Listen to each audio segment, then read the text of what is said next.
大家好，这里是宋说英语。LK99 引发的热潮啊，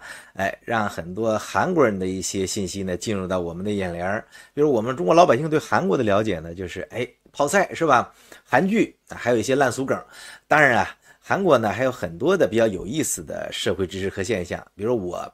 最近的这些视频里边，很多的信息都是从 News is Never 这些韩国的媒体里边采纳的。这韩国媒体啊也是很有意思的。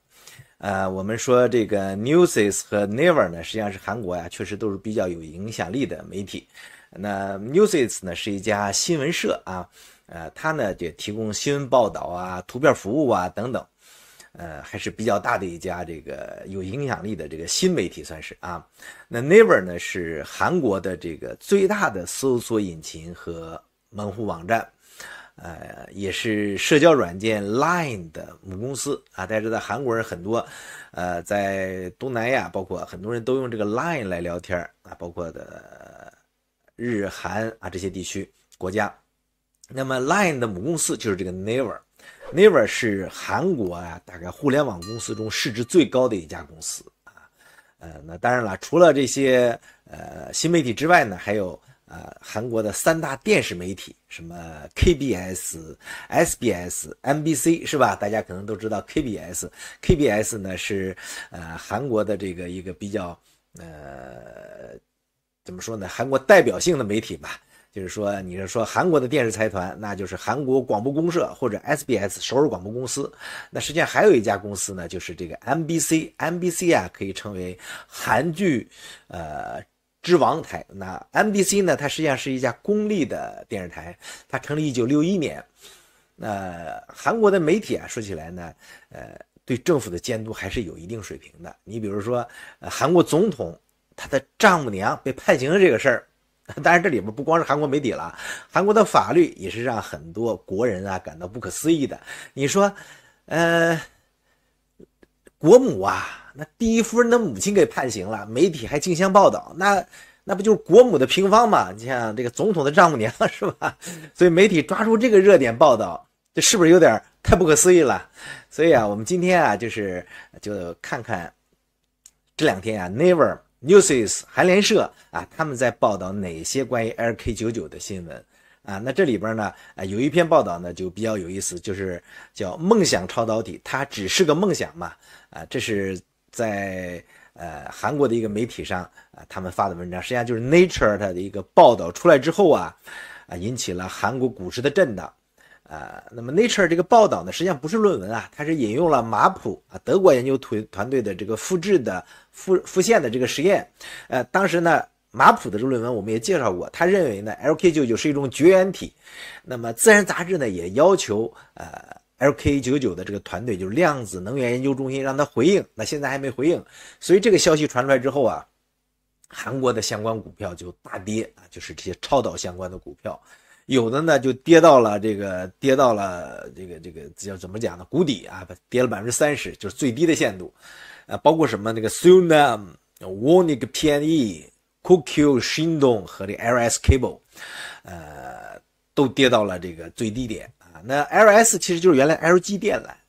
这个大概在2005年吧 ，LG 呢改制分拆啊，一部分就叫 LS 啊，原来我们单位叫 LG 电梯，楼上的那个办公呢就 LG 空调、LG 电缆，后来他们就分拆了，叫 LS 空调、LS 电缆，他们都自嘲叫垃圾，自嘲啊。所以这个 MBC 呢，刚才说的这个电视台呢，实际上就联络了能源研究所，让他们确认 Nature 的内容，但是呢。量子能源研究所呢没有接听电话，这就是这两天啊，一直到周五，在韩国股市上掀起的一个波澜，很多超导股票大跌，这是这么个情况，给大家介绍一下韩国的媒体以及韩国媒体啊对这个信息的跟踪啊。是这样的 ，LK 兄弟啊，他们量子能源研究中心呢之前说在8月下旬会有一个发布会的。我觉得这个发布会呢，应该不会推迟。他要再推迟的话呢，他的口碑啊和公信力啊就彻底就没有了。因为你现在只放出来这个粗糙的论文里边呢，大家合成不了你原来的期望的那个样子，那你这不就是作假吗？当然了，那个专利呢是另外一层事儿，因为专利涉及到比较秘密的商业利益啊，那你可以信也可以不信，你信你就买，你不信就不要买，对吧？这就是韩国最大的这些媒体啊对 LK99 的近期的一些介绍。下面啊，我们介绍一位更专业的人士对这个LK99 的室温超导研究的介绍。那这个人啊是很有意思的。实际上好多跟踪这个 LK99 研究的朋友啊都知道这个人。那么这个人呢，可以说在目前来说呀，在这个复现过程中啊，起到了很大的作用。他叫什么呢？他叫金英基，对，他是博纳智人的首席执行官啊，就这位大神金英基啊，那我现在是找不到他照片这个 whatever 啊，就是什么领英啊、Facebook 呀、Twitter 啊，包括网上搜都找不到这个金兄弟的个人照片。这个有点像 LK 兄弟里边那个 K 金智勋。金智勋到目前为止，媒体还没有拿到他的允许发出来的照片。你看他们对这个隐私保护还是比较注意的，或者是不是有点社恐啊？但是他的所有的信息在他的脸书账号上都能找到，就 Facebook 账号上都能找到，并且他在 Facebook 上可不腼腆，那是口花花，那相当的这个社牛。所以这个大神啊是个很有意思的人。我看一下他的 Facebook 的账号啊，这是他 Facebook 的账号。那么呢，我在之前啊还特意捋了一遍，为啥呢？我害怕呀，我怕他这里边有什么不宜公开的信息，让我受不了了，就麻烦了。因为这些平台对这些信息是要求很严的，万一它里边有一个不穿衣服的美女，不完了吗？所以呢，谢天谢地啊，这个美女都是穿衣服的，阿弥陀佛。这位金博士啊，他是2003年毕业于仁和大学凝聚态物理学专业啊，他是新墨西哥财团研究员，曾经担任延世大学研究教授和浦项科技大学的研究生院的钢铁研究教授啊。那现在呢，他是叫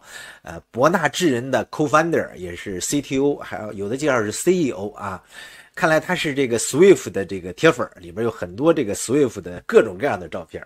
当然了，我们感兴趣的不是这些美女啊，这是那个韩国的那个能源工程学院的那个照片。金博士啊，从8月份开始啊，就我们从刚才这个脸书的这个屏幕啊，就是从他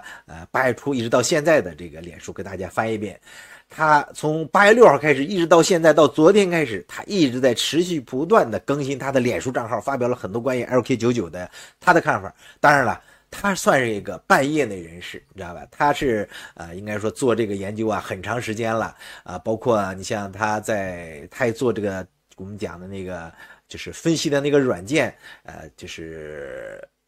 他也做这个软件的开发，所以他对这方面呢还可以比较了解的DFT， 对，他做 DFT， 他还算一个材料学家吧，也致力于开发这个预测材料软件，就是密度泛函数理论这个东西。我将金博士啊在8月份发的这些言论呢总结了一下。在8月6号啊，金博士就在脸书上说呢，他说他看了那个金贤痛，就是金贤卓教授关于一维超导的那个访谈内容，他认为呢，这是常温常压超导的证据。他还对最高温度 110K 的完全零氮组的观测，以及崔东植教授的理论啊 ，LBNL 的计算，还有韩国那个超导低温学会和 Nature Science 的杂志都发表了自己的看法。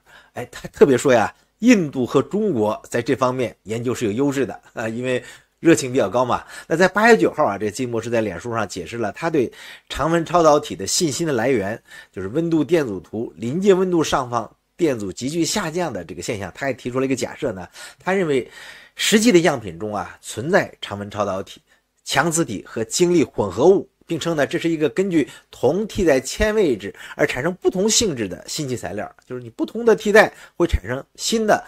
化合物啊，新的材料，所以呢它是不同的。那在8月10号啊，这个金博士在脸书上就回应了中科院那个著名的关于硫化铜杂质影响的质疑。他说呢需要有人去除 LK99 中的杂质并展示结果。他还对这个 USC 的分析结果表示期待，并批评了韩国专利的无力化和科学界的腐败。这个金博士啊是比较能说的啊，别看他网上连个照片都没有，他这个出言还是比较犀利的，经常批评韩国政府以及一些政策啊。那在8月11号啊，他在脸书上又说呢，他说根据公开的材料啊 ，LK99 是三型超导体的第一个例子，并指出呢，这对理论物理学家来说是一个巨大的挑战。那在8月12号呢，金博士啊和数字时代杂志进行了非面对面的这个采访中表示，就那个 Digital Time 我们也讲过这个杂志，他说样品中啊存在超导像和非超导像，未来技术开发的关键呢是如何去除非超导像。他还解释了为什么零电阻是超导性质的标志，并称呢有一些非常好的样品已经测量到了零电阻，中国的一个团队呢也在 110K 观察到了零电阻并发表论文。他这里面呢还介绍了咱们那位这个这个东南大学那位年轻的教授，他的这个视频的照片在面书上也有啊。那8月17号就刚刚啊，金博士在 Facebook 上呢，他抱怨 Nature 2次否定 LK99 引起的轰动，就是我们前面刚刚说的那个韩国的这些电视台媒体啊，都报道了 Nature 那篇文章，引起了韩国的轰动。他希望啊，韩国的这个 LK99 验证委员会，还有韩国标准研究院以及量子能源研究中心，能够在适当的时机啊发布结果。他还透露一个有趣现象，就是说他声称啊，观察到麦斯纳效应或量子锁定现象的研究团队突然沉默了啊，包括那些个人手搓 LK99 的那个安德鲁麦卡利普和俄罗斯的那个爱丽丝，说他们已经放弃了对 LK99 的分析。在我看来啊，他们那2个手搓的呢，实际上在推特上更新的内容少了，至于他们是不是真的放弃了，那我也不知道啊。所以呢，实际上到最后呢，到今天为止，这是那个他引用的那个东南大学的那位教授关于超导温度的一个解释啊。那么到现在为止啊，说实话，这个老金同志啊，这个金英基，他每天还在更新关于LK99 室温超导的这个博文。那么他自己呢，实际上也在搞这个相关的研究。他做的是什么呢？就 DFT 的软件啊。那当然他自己啊是一个比较，我觉得这个人呢，他的性格呢是一个比较有点愤青的那种感觉的人啊。他可能是在美国和韩国来回跑，属于呢非典型韩国人啊，经常会提出一些批评和挑刺意见。然后呢，毕竟是他搞相关的研究的，所以在无论是韩国的媒体啊，还是相关的研究里边呢，包括著名的韩文维基百科，就我经常用的那个 NAM 也经常引用他的这个博文和说法。他有个比较确定的说法呢，他认为呢，现在的超导理论是对现在的 LK99 是没法解释的啊，甚至他自己都认为啊，他说 DFT 啊，就是那个密度泛函理论，在100年内肯定要被否定的啊，不否定的话科学就没有进步了。并且呢，在博文里边他特意提到过呀，他说呢，如果你们还用传统的超导理论来解释这个事儿，你们肯定过不了关。这是他这个博文里边最有意思的，说这2天啊，很多人都在加我的脸书账号，但是这个美女到现在还没有加我呢。所以呢，虽然网上啊没有他的一张照片，我觉得这哥们儿是有点社牛的啊。这是金英基啊 ，Kim英基啊，这个博大之人的这个老板对LK99 的一些介绍，当然内容有很多，大家有兴趣可以看他的所有的这个重要的博文呢，都做成一个图片啊，就是脸书上那种发的方式。然后呢，下边有翻译，您 translate 就会变成英文。如果你还看不懂，那就再机器翻译成中文就可以看到了啊。这是他的这个脸书账号对最近1个月以来啊 LK99 的这个事情的，可以说像一个全景式的介绍啊。我认为他整体来说呢，他是持一个乐观态度的。对于那些传统科学界对 LK99 的种种的不待见或者是反对，他自己是表示谨慎的反对的。但是他也认为呢 LK99 背后的量子物理研究所呀、量子能源研究所应该尽快的把更有说服力的证据拿出来给大家看看。这就是今天给大家聊的这几点内容啊。那么无论是韩国传统媒体啊，包括韩国的一些关注 LK99 研发的这些科学界的人士呢，实际上对这个事儿啊也是有点不耐烦了。但是这个事情还远远没有到大家走吧、洗洗睡吧、散了吧的地步。因为现在什么呢？就是如果是假的，你 LK99 该当核对是吧 ？LK 兄弟该当核对。如果是真的，那么传统的超导理论是不是应该有一个大的变化？实际上核心的就是说那个专利到底是真的还是假的。这就是今天的内容，谢谢大家收看，咱们下次再见，拜拜。